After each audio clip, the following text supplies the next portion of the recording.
오늘 이 새벽에는 소견에 오른 대로 신앙생활 하지 맙시다 라는 제목으로 하나님께서 주신 말씀을 함께 묵상해 보도록 하겠습니다. 오늘 사사기 17장은 이제 사사기 전체에서 후반부에 해당합니다. 사사기는 전체를 서론, 본론, 그리고 부록 이렇게 세 부분으로 나누어 볼 수 있습니다. 서론은 1장 1절부터 3장 6절까지 가나안 정복 과정을 요약한 내용과 이제 여호수아의 죽음에 관한 이제 이야기를 다루고 있습니다.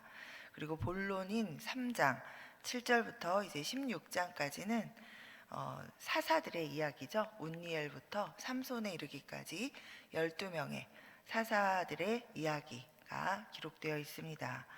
그리고 나서 오늘 본문인 17장부터 21장까지는 이제 부록과 같이 이렇게 붙어서 두 가지 이야기가 소개되고 있습니다. 이제 오늘 우리가 함께 보신 미가의 집 이야기와 그리고 나서 이제 어떤 레위 사람의 첩에 관한 이야기.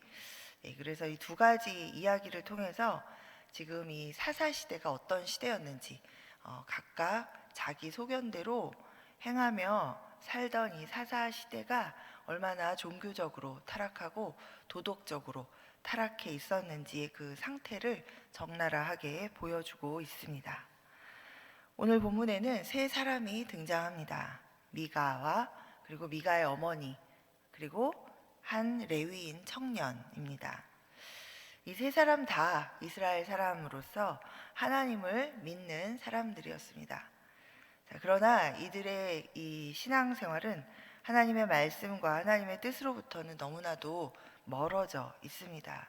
그런데도 스스로 무엇이 잘못되어 있는지, 무엇이 하나님을 섬기는 것이고 내가 하나님의 말씀을 거스르는 것이고 무엇이 하나님이 기뻐하시는 일인지 무엇이 하나님이 기뻐하시지 않는 일인지를 지금 분별하지 못한 채 깨닫지 못한 채 그렇게 살아가고 있는 불행한 모습, 그런 상황을 우리가 보게 됩니다.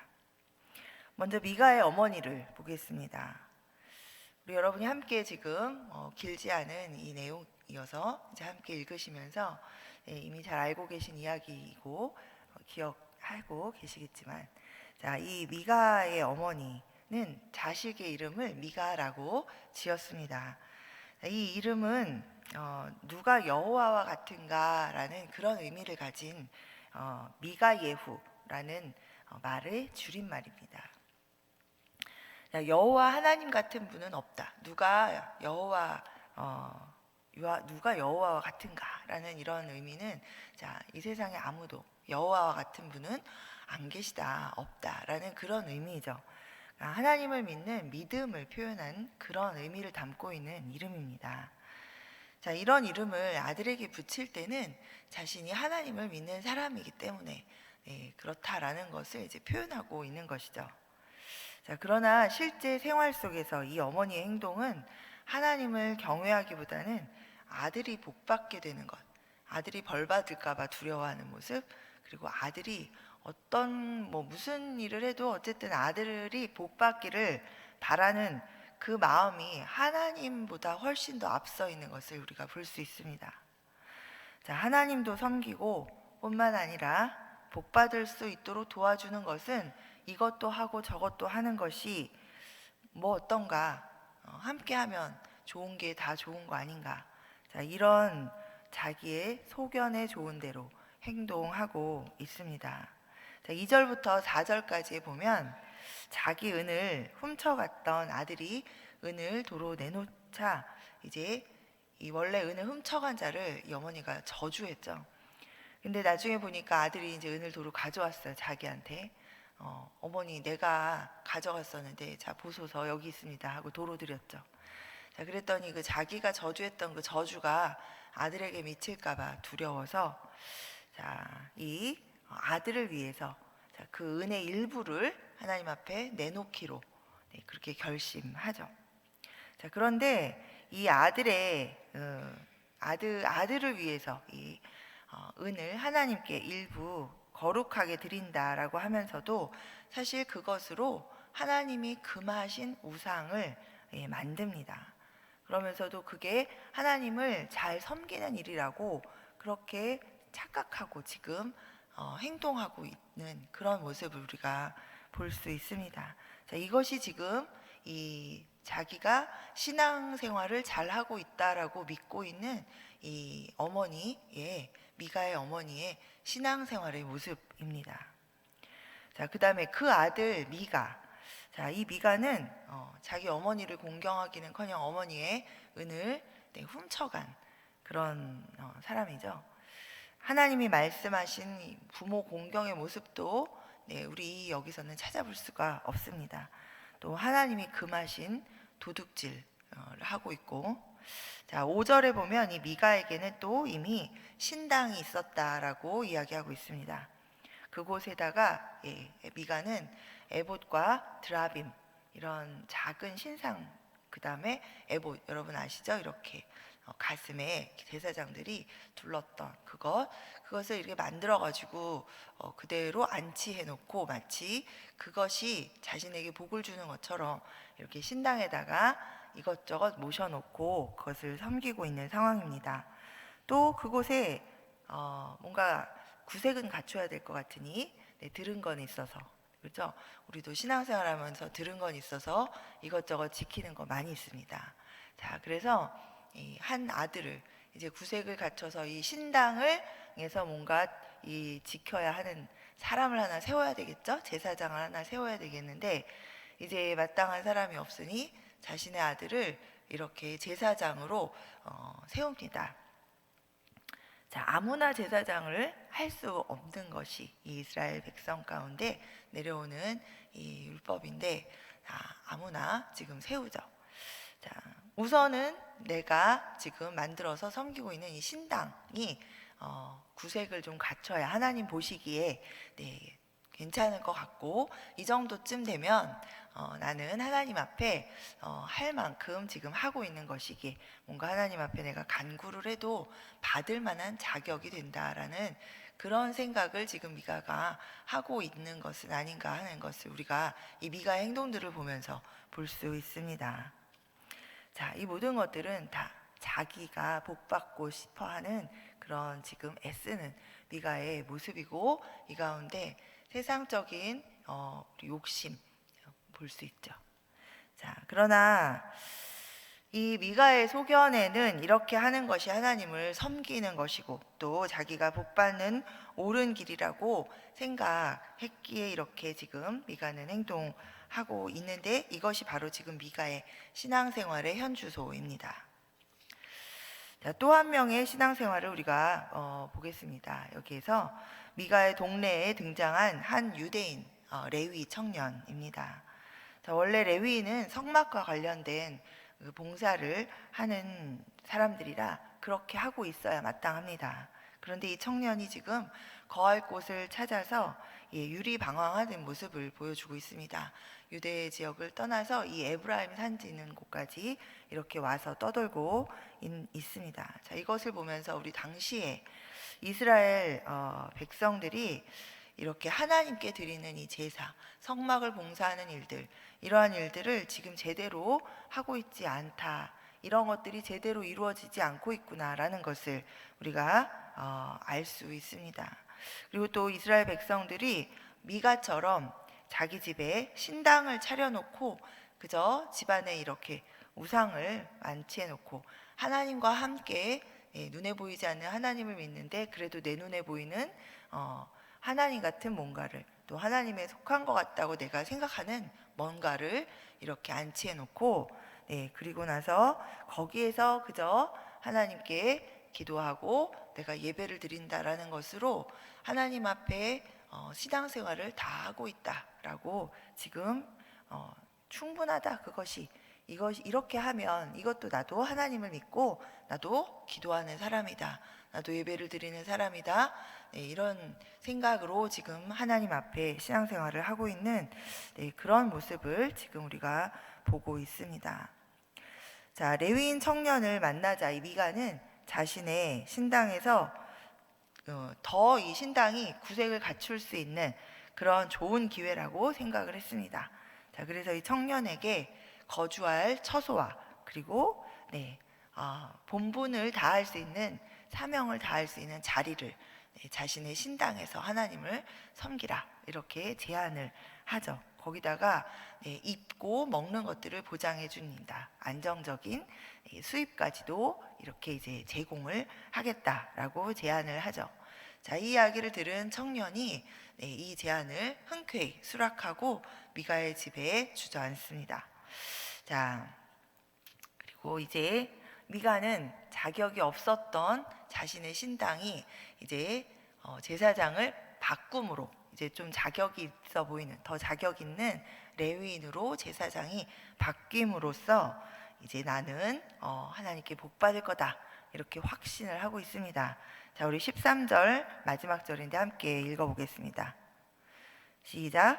이에 미가가 이르되 레위인이 내 제사장이 되었으니 이제 여호와께서 내게 복 주실 줄을 아노라. 자, 여러분 어제도 우리가 음력 설을 맞이해서 다시 한번 서로 이제 새해 복 많이 받으세요 이렇게 덕담을 나누고 축복을 나누었습니다. 자, 복 받기를 원하고 또 하나님 앞에 복을 주시옵소서 간구하는 그 마음이 잘못된 것이 절대로 아닙니다. 그런데 그 복의 근원이 어디 있습니까? 자, 그 복의 근원은 하나님이시죠. 우리가 복 받기를 간구하고 하나님 앞에 복을 구합니다. 그럴 때 우리 가장 중요한 것은 나에게 복을 주시는 복의 근원이신 하나님이 가장 중요하시고, 그래서 나의 이 기도의 초점, 나의 예배의 초점, 이것은 하나님께 맞춰져 있어야 정상입니다. 그것이 맞습니다.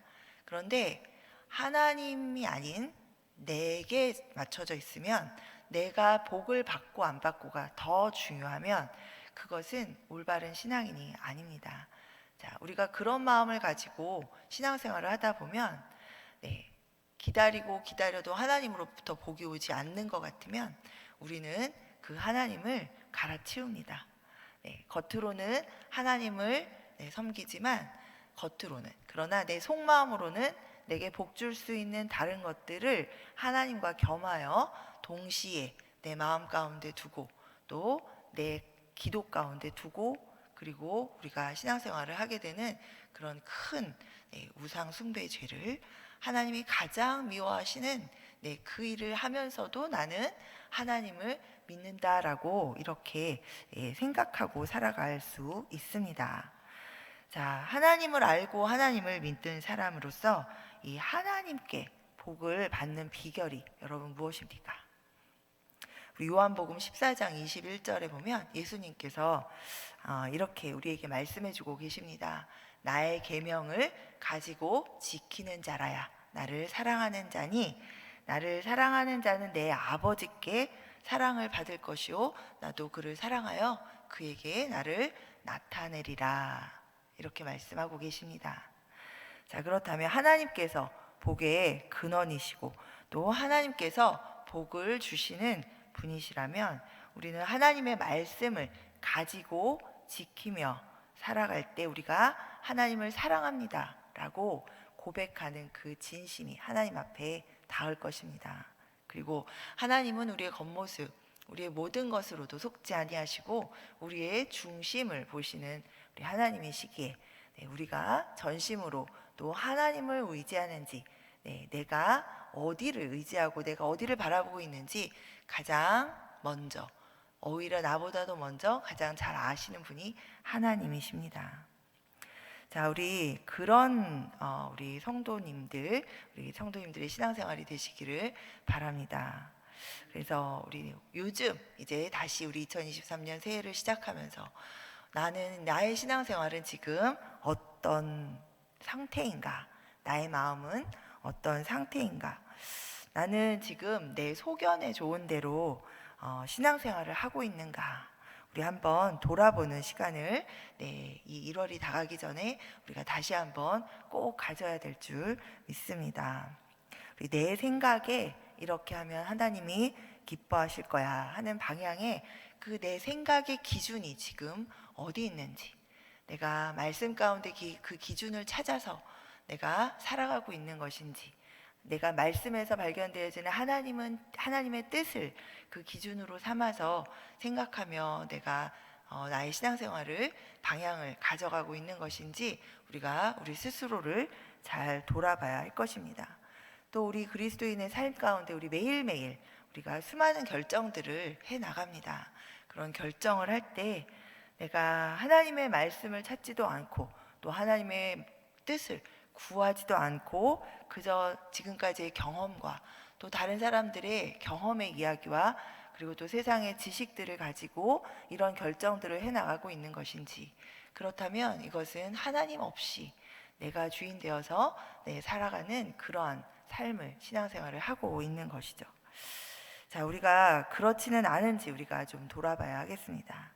우리 하나님을 믿고 또 예수님도 믿지만 평소에 생각하기를 내 인생은 내 것이고 어차피 내가 책임져야 되는 것인데, 아이고 내 소견에 맞는 대로 내가 지금 당장 이렇게 하는 것이 맞지 않을까, 이렇게 생각하면서 소견에 옳은 대로 결정하고 살아가는 그런 생활, 그런 신앙생활을 하지 않게 되기를 소망합니다. 우리 하나님도 이해하실 거야. 뭐 옛날이랑 이 성경 시대랑 지금이랑은 상황도 너무나 다르고, 그래서 이 말씀을 좀 적용을 잘해야 돼, 이렇게 생각하면서 이 적용을 세상적인 가치관에 치우친 적용, 그리고 다수가 맞다라고 말하는 그런 방향으로 적용하면 안 됩니다. 여러분, 다수를 따라가는 것이 아니라 하나님의 말씀을 그대로 따라가야 합니다. 세상이 옳다라고 이야기하는 것을 따라 행동하는 것이 아니라 나 혼자라도 하나님의 말씀을 따라서 행동하는 것이 맞습니다. 우리 세상 사람들로부터 말 듣는 거 두려워하지 않기를 바랍니다. 우리 말씀을 붙들고 하나님의 말씀을 따라 믿음으로 결단하시고 믿음으로 행동하시고 하나님의 기뻐하시는 뜻이 무엇인지를 찾아서 행동하고 그렇게 살아가는 우리 성도님들의 삶 가운데 하나님께서 축복하시고 큰 복 주실 줄 믿습니다. 아멘. 자, 우리 잘못된 삶, 이렇게 미가의 가족처럼, 그리고 이 사사시대의 사람들처럼 우리가 잘못된 삶을 살아가다가 어느 날 반드시 예수님을 다시 만나는 날이 오는데, 예수님을 만났을 때 어떤 일이 벌어질지 예수님께서 잘 말씀해 주고 계시죠. 그 중에 하나, 마태복음 7장 21절에 보면 미리 이미 예수님께서 말씀해 주셨습니다. 나더러 주여 주여 하는 자마다 다 천국에 들어갈 것이 아니요 다만 하늘에 계신 내 아버지의 뜻대로 행하는 자라야 들어갈다, 이렇게 말씀해 주셨습니다. 자, 우리 그리스도인은 하나님의 뜻대로 행하며 사셨던 예수님을 따라서 그렇게 예수님처럼 하나님의 뜻대로 행하는 사람입니다. 우리 신앙생활은 하나님의 말씀을 마음에 가지고 지키면서 그렇게 살아가는 그런 것입니다. 자, 우리 마지막으로 오늘 본문 6절을 함께 읽겠습니다. 시작. 그때에는 이스라엘에 왕이 없었으므로 사람마다 자기 소견에 옳은 대로 행하였더라. 자, 우리 마음에 왕이 없으면 무엇이 옳은지 그른지 어떻게 해야 할지를 우리가 잃어버리게 됩니다. 그리고 그때그때 상황이 우리 마음의 왕이 되기도 하고, 그때그때 주어진 환경이 우리 마음의 왕이 되기도 하고, 또 어떤 사람이 우리 마음의 왕이 되기도 하고, 대부분은 또 내가 우리 마음의 왕이 되어서 그렇게 소견에 옳은 대로 행하게 됩니다. 자, 예수 그리스도를 마음의 왕으로 모시고 날마다 살아가시기를 축복합니다. 우리가 예수 그리스도를 왕으로 모시고 살 때 우리는 세상에 휩쓸리지 않고 하나님의 뜻대로 삶을 살아갈 수 있습니다. 우리 예수 그리스도께서 왕 되어 주실 때, 우리 마음에 우리가 왕으로 모실 때 우리 안에 하나님의 영, 성령께서 우리를 분별케 하시고 우리가 하나님의 뜻을 따라 올바른 선택을 할 수 있도록 도와주시고 그 길을 갈 수 있도록 우리를 붙들어 주십니다. 자, 우리 하나님의 말씀을 따라서 이 말씀대로 행하면서 살아가려고 우리가 애쓰고 또 그렇게 정말 하나님을 향한 우리의 마음을 그대로 붙들 때 그것이 은혜요 축복입니다. 예레미야서 29장 11절에서 여러분 잘 아시는 말씀, 하나님께서 우리에게 이렇게 이야기해 주십니다. 나 여호와가 말하노라. 너희를 향한 나의 생각은 내가 아나니 재앙이 아니라 곧 평안이요 너희 장래에 소망을 주려 하는 생각이라. 아멘. 우리 한 치 앞도 알지 못하는 사람이나 또 나 자신이나 세상 사람, 세상의 어떤 상황과 환경도 여러분 믿지 마시고 오직 우리를 사랑하시고 선한 길, 우리에게 소망을 주시는, 그리고 장래를 아시고 그 선한 길로 우리를 인도하시는 그 하나님을, 전능하신 하나님을 여러분 믿으시고 그 하나님과 함께 날마다 살아가시기를 소망합니다.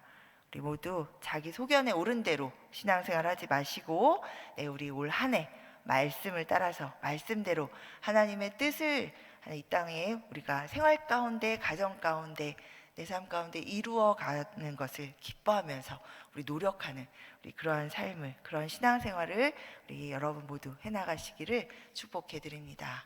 기도하겠습니다.